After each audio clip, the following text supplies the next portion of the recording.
Hydrolysis, break it down, right? Hydro is water, lysis is to break apart. So in hydrolysis, the triglycerides are going to split into the constituent two parts, glycerol and those 3 fatty acids. And so how is this done?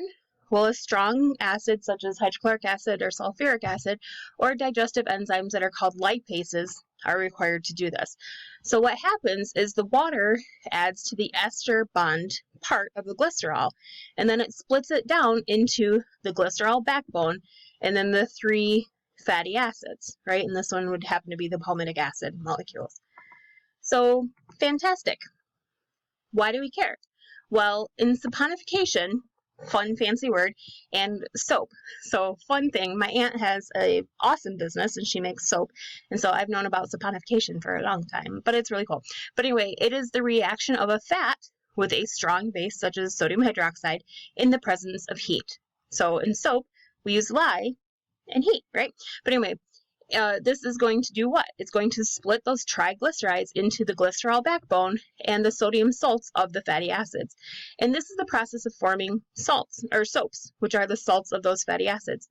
With sodium hydroxide, this gives solid soaps that can be molded into different shapes, which are awesome. I love soap. Okay, and then if you use KOH, that gives a softer, more liquid soap.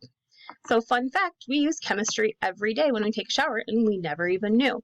So what are we going to do? Again, we have our fat or an oil. We're going to add sodium hydroxide, our strong base, add heat, and it breaks it apart to the constituent, glycerol, and the 3 fatty acids, okay, which is going to be your soap.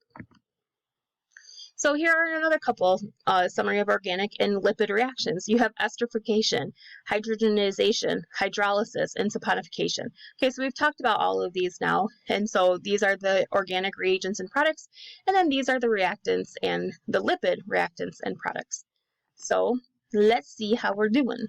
Let's write the equation for the reaction of that's catalyzed by the enzyme lipase that hydrolyzes glycerol triarylate or trialurin during the digestion process. So this is what we're starting with. It's going to undergo the reaction of lipase, which is that enzyme. Okay, so pause me and come back. This is what you guys got.